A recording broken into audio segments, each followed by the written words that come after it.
Class.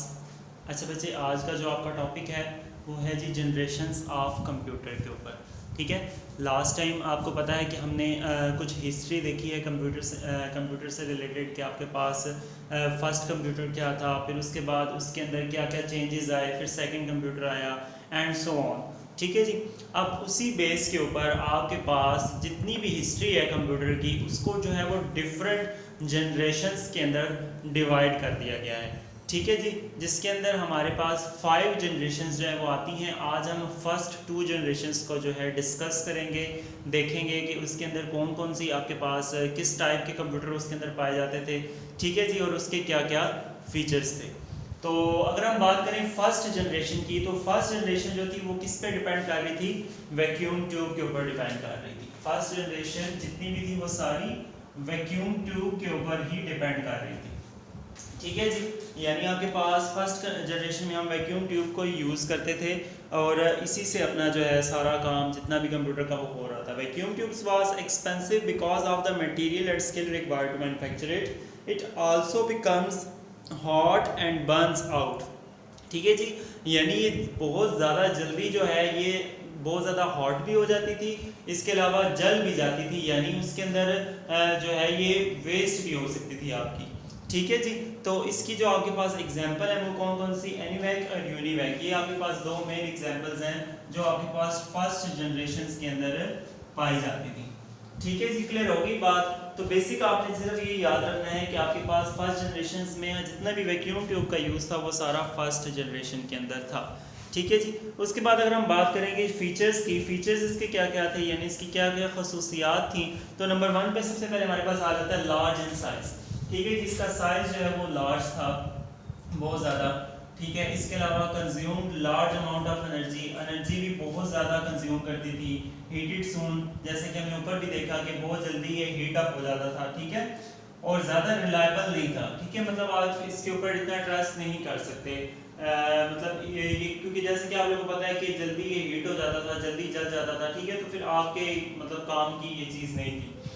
उसके अलावा costly भी बहुत ज़्यादा था, स्पीड भी बहुत ज़्यादा स्लो थी। इसके अलावा used punch card to input data, यानी डाटा को इनपुट करने के लिए पंच कार्ड यूज़ होते थे। जैसे कि आप लोगों ने लास्ट टाइम भी पंच कार्ड की डेफिनेशन पढ़ी थी, उसमें वो ये कह रहा था कि ये आपके पास मॉडर्न डाटा की एक नई टाइप थी। ठीक है जी, तो इसमें आपके पास इसलिए एक पंच कार्ड जो है वो यूज़ किए जाते थे।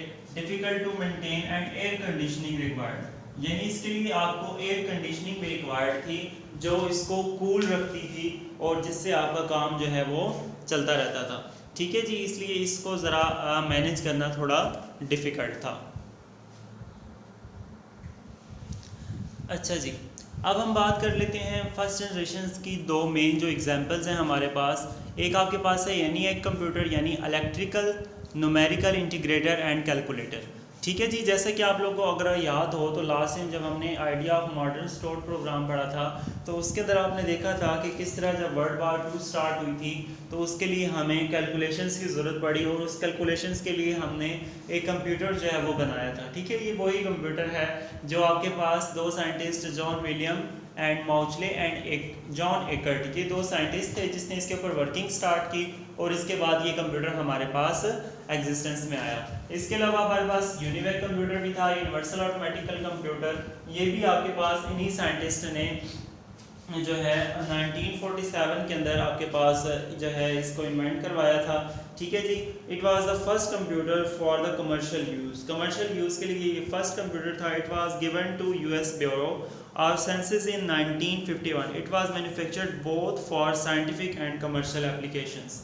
ठीक है जी, तो ये कुछ हिस्ट्री इसके बारे में लिखी हुई है। अक्सर आपके पास ये इतना ज़्यादा लेंथी नहीं आता पेपर में, बस मेन जो चीज़ है वो आपको ये पता होना चाहिए कि आपके पास इसका जो एब्रीविएशन है वो क्या बनता है। ठीक है जी, जो ये यहाँ पे लिखा हुआ है ये वाला एब्रीविएशन आपको इसका पता होना चाहिए। ठीक है, और इसके अलावा साइंटिस्ट के नेम्स पता होने चाहिए जिन्होंने इस कंप्यूटर के ऊपर वर्किंग की थी। ठीक है जी, अच्छा जी, नेक्स्ट अगर हम बात करें सेकंड जनरेशन की, तो सेकंड जनरेशन थी वो सारी की सारी आपके ऊपर किसके ऊपर बेस कर रही थी? ट्रांजिस्टर्स के ऊपर। किसके ऊपर बेस कर रही थी? ट्रांजिस्टर्स। ये आपके पास ट्रांजिस्टर्स थे जो आपके पास चेंज लाए थे फर्स्ट जनरेशन से सेकंड जनरेशन के अंदर, ठीक है जी। तो कौन से मेन साइंटिस्ट थे जिन्होंने इसके ऊपर वर्किंग की थी, आपकी बुक के अंदर लिखा हुआ है, पेज नंबर 9 है। The second generation computers used transistors, the scientist of Bell laboratories developed transistor in 1947, ठीक है जी। ये ईयर भी आपने याद रखना है, ठीक है। अक्सर जो है ऑब्जेक्टिव में भी आ जाता है कि आपके पास जो वर्किंग स्टार्ट हुई थी ट्रांजिस्टर्स के ऊपर वो कब स्टार्ट हुई थी, इन 1947, ठीक है जी। तो साइंटिस्ट कौन कौन से थे?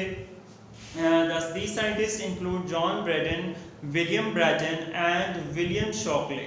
The size of the computer was decreased by replacing vacuum tubes by the transistors. यानी जब आपके पास, अब देखिए ना, फर्स्ट जनरेशन में हमने वैक्यूम ट्यूब को यूज़ किया, अब आहिस्ता आहिस्ता हमने जो है ना बेहतरी की तरफ जाना है, ठीक है। तो जब आपके पास वैक्यूम ट्यूब की जगह ट्रांजिस्टर यूज़ हुए तो क्या हुआ, आपके पास जो साइज था कंप्यूटर का वो क्या हो गया, डिक्रीज हो गया पहले से, ठीक है जी। उसके अलावा the system software was provided with these computers. The examples of the second generation computers, और इसकी एग्जांपल्स जो है वो कौन कौन सी हैं? IBM सीरीज 7094 सीरीज है, ठीक है जी। इसके अलावा आपके पास IBM 1400 सीरीज है एंड CDC 164, ये आपके पास इसकी कुछ एग्जांपल्स है, ठीक है। अक्सर पेपर में अगर शॉर्ट क्वेश्चन में भी आ जाए या लॉन्ग में भी आ जाए तो आप ये 3 पॉइंट्स पहले लाजमी लिखेंगे, ठीक है। उसके बाद हम इसके एडवांटेजेस लिखेंगे, एडवांटेजेस हमें कौन कौन से प्रोवाइड कर रहा है हमारा ट्रांजिस्टर। बुक का पेज नंबर 9 ही है, यहीं से मैं पढ़ देता हूँ, ठीक है। जिनके पास बुक नहीं है वो गौर से सुन लें। नंबर 1 पे वो क्या कह रहा है, 200 transistors are equal to the size of 1 vacuum tube, ठीक है जी। यानी आपके पास अगर इसके एडवांटेजेस, चले मैं थोड़ा बहुत हिंट्स लिख भी देता हूँ ताकि आप लोग इससे सेंटेंस क्रिएट कर सकें, कि आपके पास जो 200 ट्रांजिस्टर्स थे, 200 transistors are equal to 1 vacuum tube in the size. यहाँ पे साइज की बात हो रही है, आपने वर्किंग की बात नहीं समझनी। यहाँ पे वो साइज की बात कर रहा है कि जितने 200 ट्रांजिस्टर्स का साइज था उतना एक वैक्यूम ट्यूब का साइज था, ठीक है जी। नंबर 2 पे वो क्या कह रहा है कि transistors is less expensive than vacuum tube, ठीक है जी। इसके अलावा जो ट्रांजिस्टर थे क्या थे, लेस एक्सपेंसिव थे as compare to vacuum tube. ये चीज भी आपने याद रखनी है, और साथ as compare to vacuum tube भी आपने लिखना है लाजमी, ठीक है। क्योंकि इसके बाद अगर अगली जो आप जनरेशन देखेंगे उसमें आपको इससे भी ज़्यादा बेहतर जो है ना बेहतरी को उसके अंदर नजर आएगी जो नेक्स्ट जनरेशन आएंगी। उसके बाद थर्ड पे वो क्या कह रहा है, our transistors can work 40 times faster than a vacuum tube, ठीक है जी। 40 टाइम्स फास्टर है आपका जो ट्रांजिस्टर है, ठीक है जी। अब यहाँ पे वो वर्किंग की बात कर रहा है, यहाँ पे उसने साइज की बात की थी और यहाँ पे वो वर्किंग की बात कर रहे हैं कि एक तो साइज जो है वो उससे कम है और जो वर्किंग है वो उससे क्या है, 40 टाइम्स ज्यादा है। Transistors does not burn out due to heat, ठीक है जी। ये सबसे बड़ा आपके पास इसका एडवांटेज था कि आपके पास डज नॉट बर्न आउट, ठीक है जी। अब जैसे कि वो था वैक्यूम ट्यूब की जब हम बात कर रहे थे उसमें आपके पास ये वाला सबसे बड़ा इशू पाया जा रहा था, क्योंकि देखिए ना जब एक चीज़ बर्न हो जाएगी तो उसके बाद हम उससे क्या काम ले सकते हैं, ठीक है जी। तो ये इसका एक बहुत बड़ा एडवांटेज था। अच्छा जी, अब हम बात करेंगे मेन फीचर्स की जो हमारी सेकंड जनरेशन हमें प्रोवाइड कर रही थी। सबसे पहली जो थी वो उसमें क्या था कि smaller in size as compare to the first generation, ठीक है जी। फर्स्ट जनरेशन के मतलब इसका जितना भी आप फीचर्स देखेंगे, जितना भी आपका जो है इसके हम एडवांटेजेस देख रहे हैं वो हमारे फर्स्ट जनरेशन से कंपेयर करके वो हमें बता रहा है, ठीक है जी। तो ये चीज़ आपने याद रखनी है। इसी तरह सेकंड पे भी वो यही कह रहा है, they consumed less energy than first generation. आपकी जगह नहीं थी इसलिए मैंने लिखा नहीं, ठीक है। तो ये आपने लाजमी लिखना है इसके साथ, लेस एनर्जी कंज्यूम्ड। उसके बाद नंबर 3 पे वो क्या कह रहा है, they had high processing speed, कि इनकी प्रोसेसिंग स्पीड जो थी वो भी क्या थी, ज़्यादा हाई थी as compare to first generation, ठीक है जी।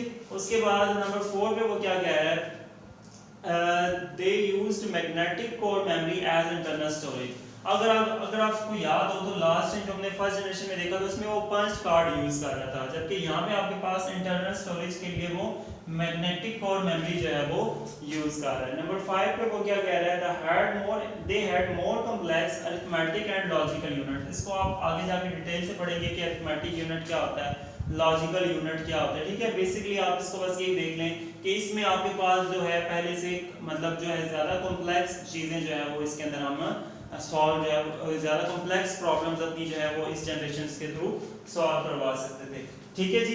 उसके बाद लास्ट पे ये आपके बोर्ड में जगह नहीं बची थी तो मैंने नहीं लिखा, they use low and high level programming language such as assembly, COBOL and BASIC and Pascal. यानी इसके अंदर आपके पास दूसरी लैंग्वेजेस के बजाय आपके पास जो high and low level language थी वो यहाँ पे यूज होना जो है वो स्टार्ट हो गई थी, ठीक है जी। Use of high level language and low level language, ठीक है जी। ये आपके पास इसके अंदर ये भी यूज होती, तो ये इसके कुछ फीचर्स थे, ठीक है। इसको कोशिश करें कि आपके पास बुक हो तो आप इसको डिटेल से पढ़ लें, फिर कोई आपको कन्फ्यूजन हो तो आप मुझसे पूछ सकते हैं। ओके जी, अल्लाह हाफिज़।